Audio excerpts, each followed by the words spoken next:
My husband's family handed me a paper plate at Thanksgiving dinner. Not by accident, not because they ran out of the good china.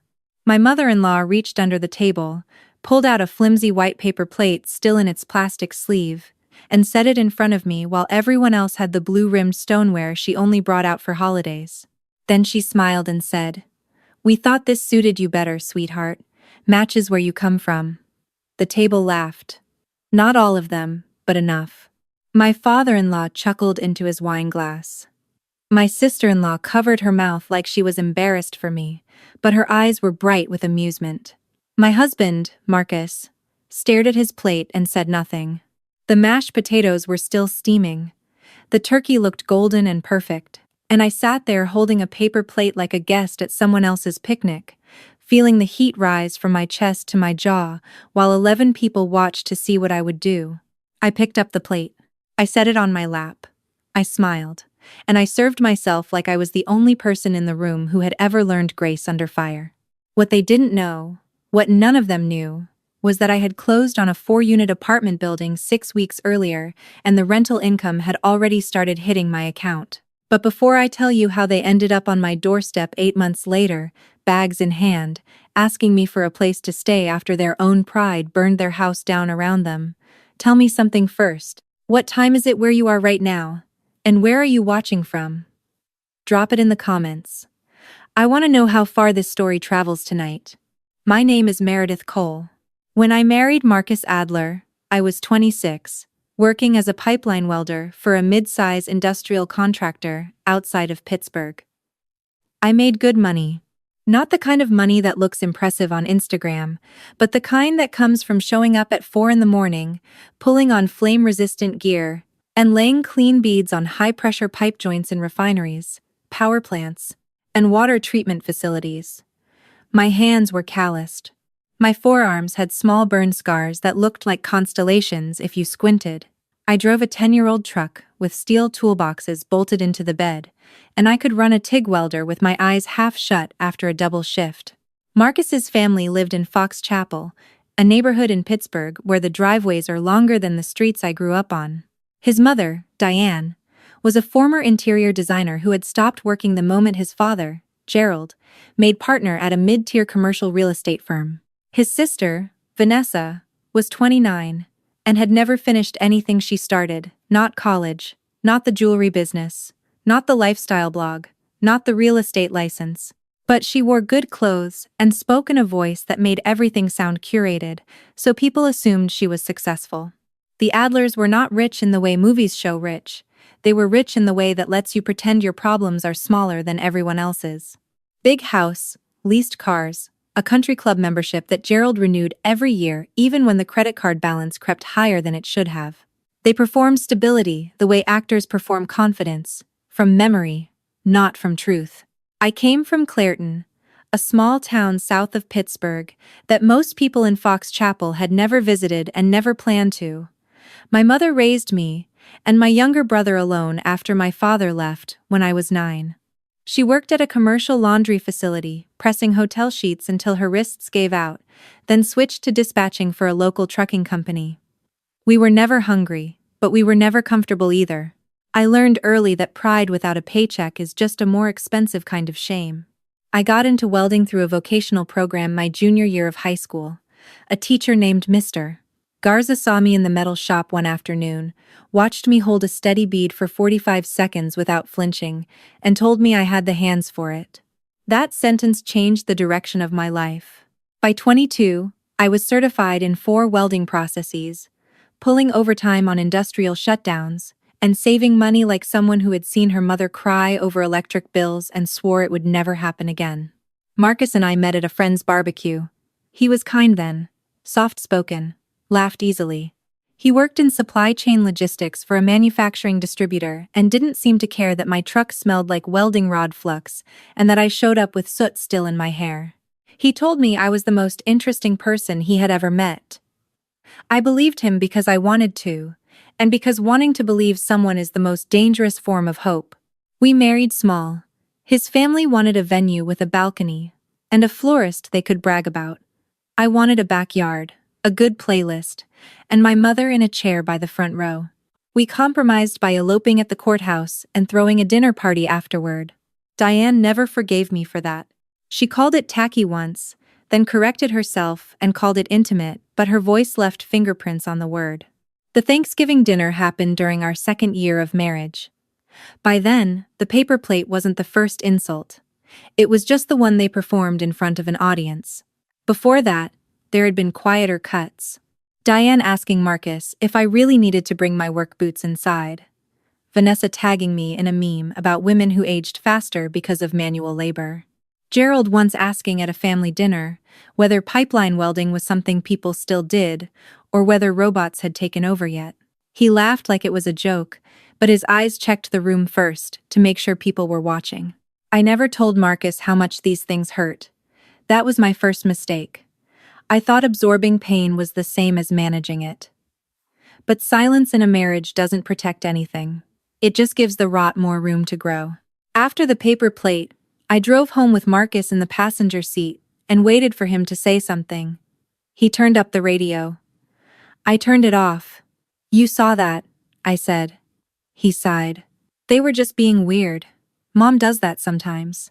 She handed me a paper plate in front of your entire family and said it matched where I came from." He rubbed his face. "What do you want me to do, Mer? Start a fight on Thanksgiving? I want you to say it was wrong." He didn't answer. That silence was louder than anything Diane had ever said. That night, I lay in bed staring at the ceiling and made a decision that would take months to execute. I was not going to leave Marcus immediately. I was not going to scream or confront his family or post about it online. I was going to build something so solid underneath me that when the ground finally broke, I would be the only one still standing. I want to be honest here. This wasn't pure strategy. Part of it was pain looking for a direction. Part of it was a girl from Clairton who had been underestimated so many times that proving people wrong had become a reflex coded into her nervous system. But the biggest part was this. I had watched my mother spend years depending on people who didn't value her, and I swore I would never let anyone's opinion of me become the ceiling on my life.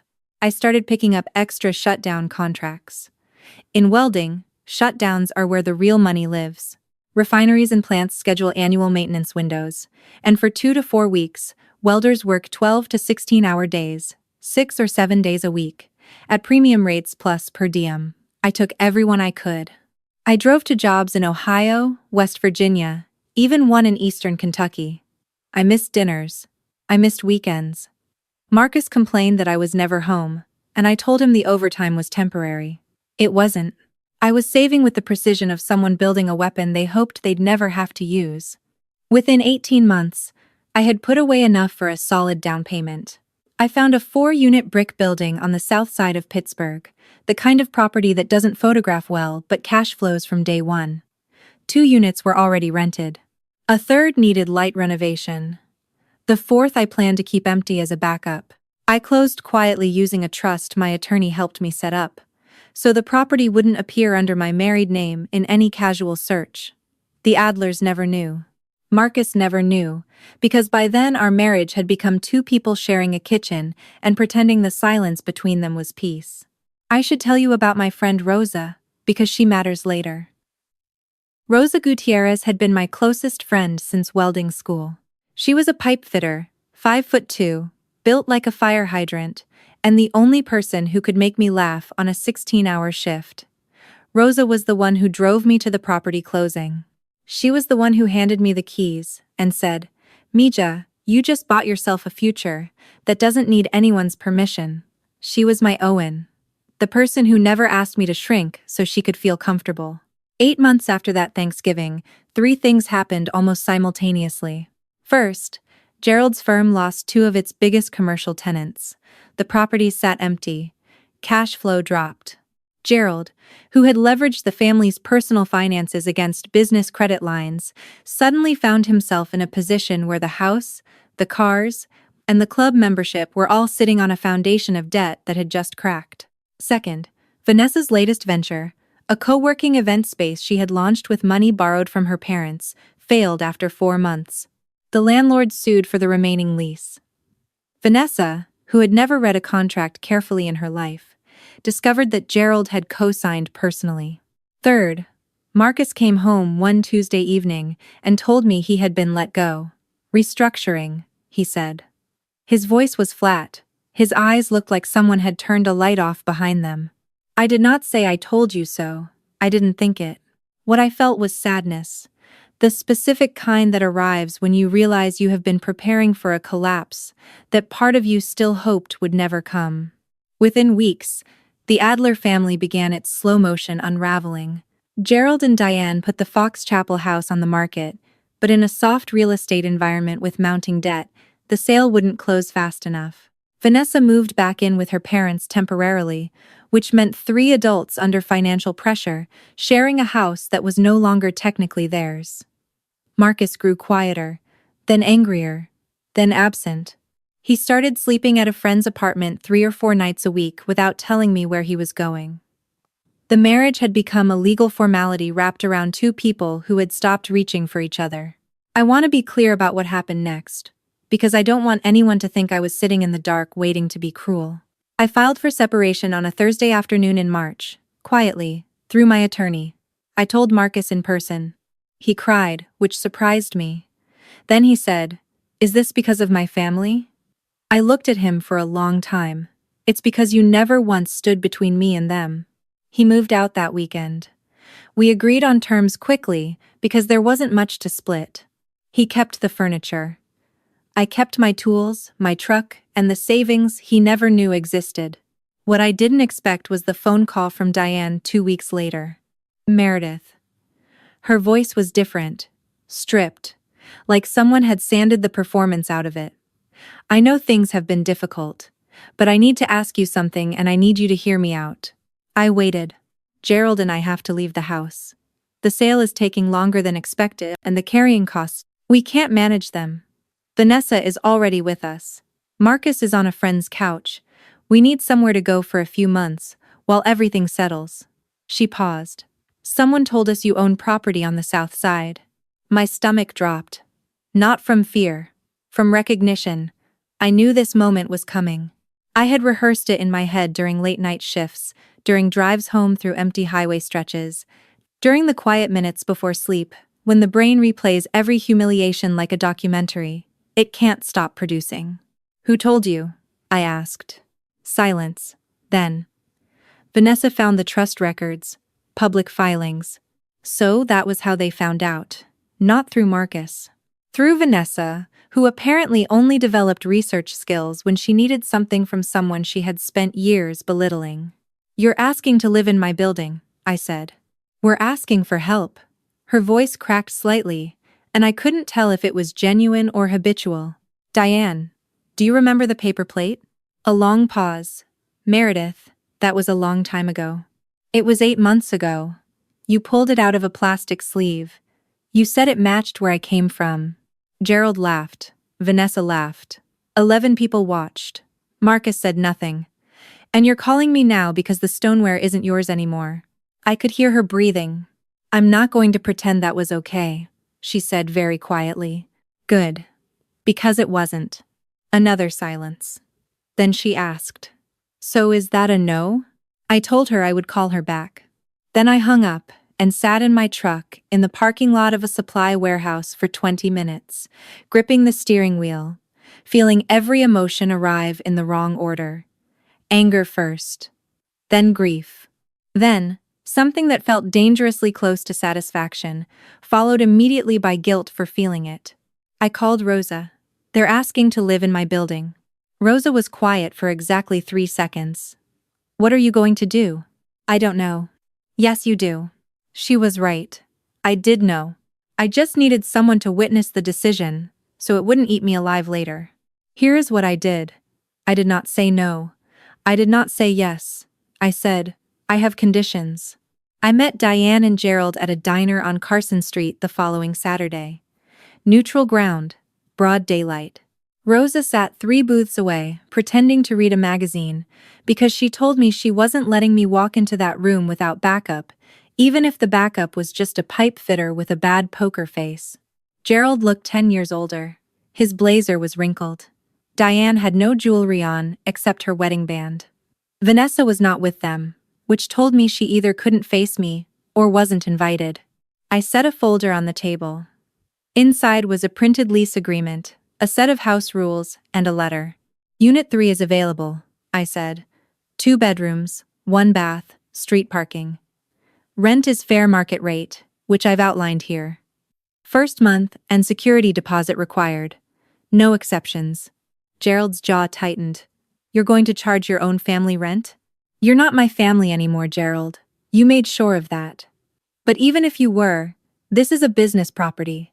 I have tenants, insurance obligations, and a mortgage. I'm not running a charity. I'm offering you a lease at market rate in a clean unit during a housing crisis. That is more than fair. Diane put her hand on Gerald's arm before he could respond. What else? She asked. The letter, I said. Read it. She opened the envelope. Inside was a single sheet of paper. I had typed it myself the night before, sitting at my kitchen table with a cup of coffee that went cold because the words took longer than I expected. The letter said this. This lease is not forgiveness. It is not reconciliation. It is a roof and 4 walls offered to people who once made me feel like I didn't deserve either. I am offering it because I refuse to become the kind of person you taught me to expect. You will pay rent on time. You will respect my other tenants. You will not bring drama, debt collectors, or family politics onto my property. And if you ever, for any reason, treat another person the way you treated me at that Thanksgiving table, you will receive a 30-day notice and nothing else. Diane read it twice.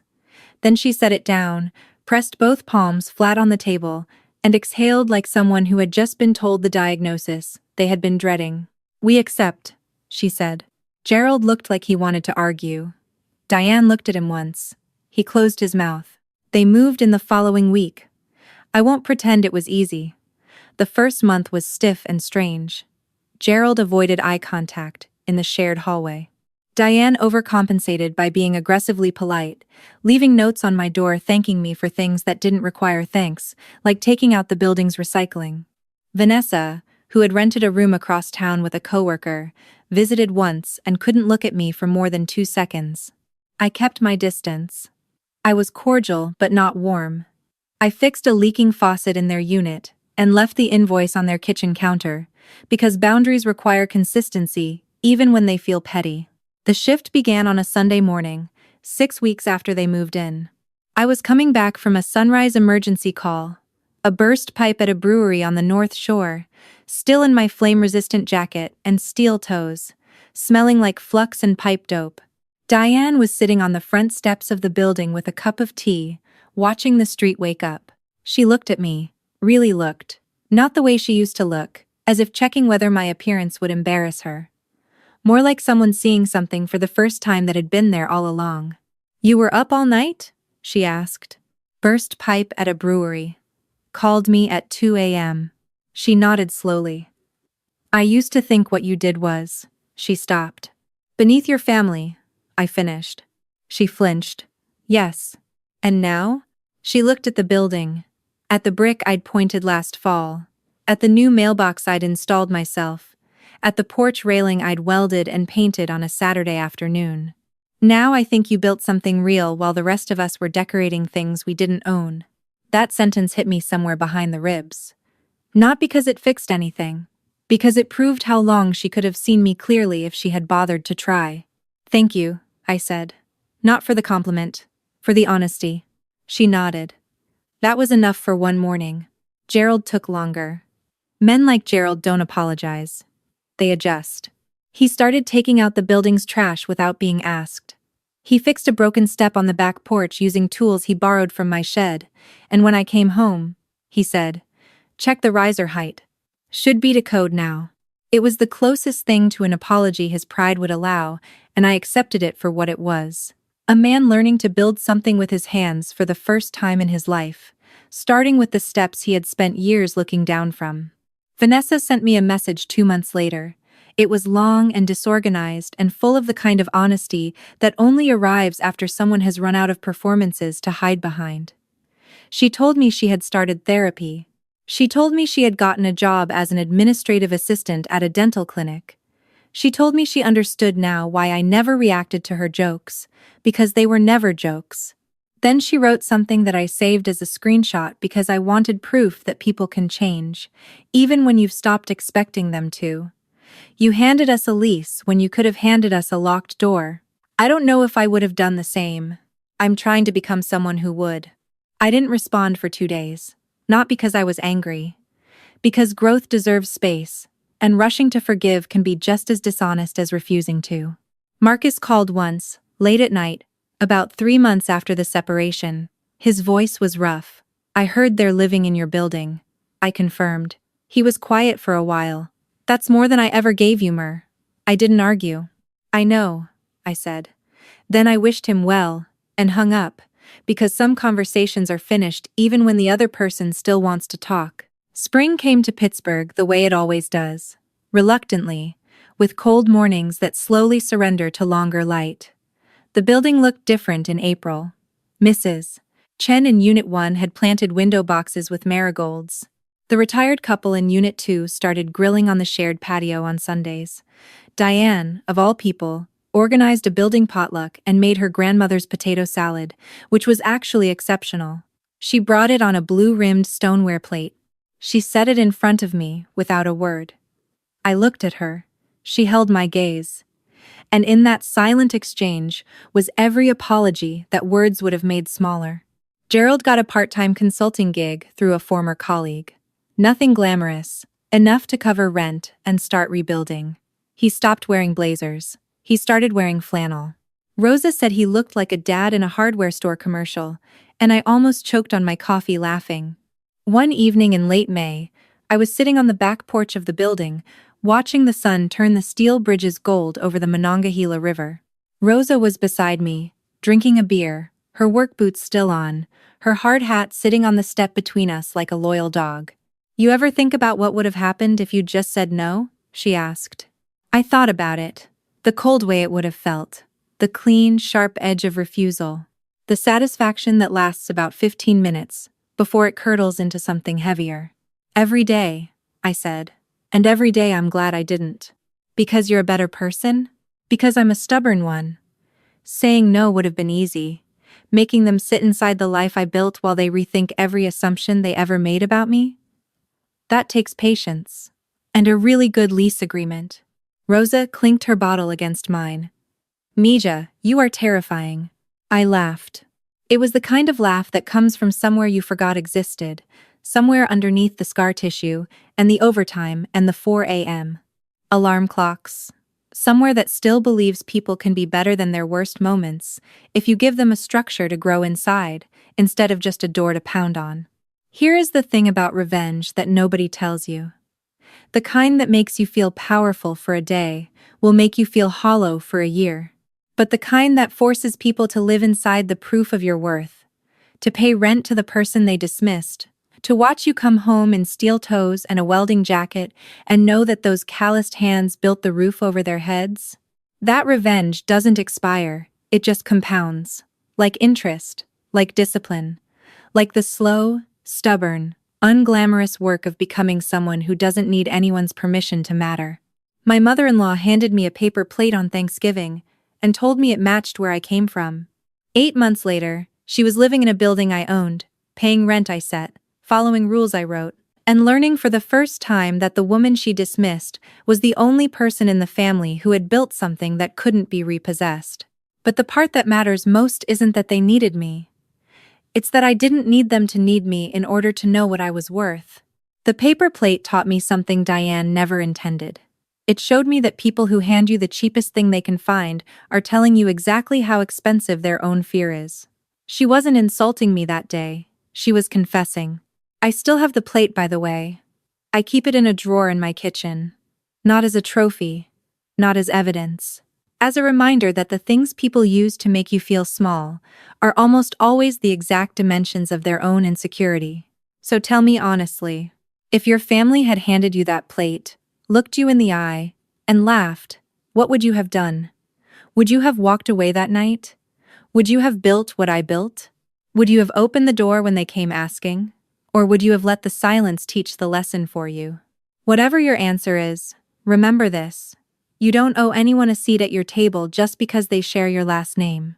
But if you ever choose to offer one, make sure it's because your table is strong enough to hold the weight of who you've become, not because you're still hungry for a place at theirs.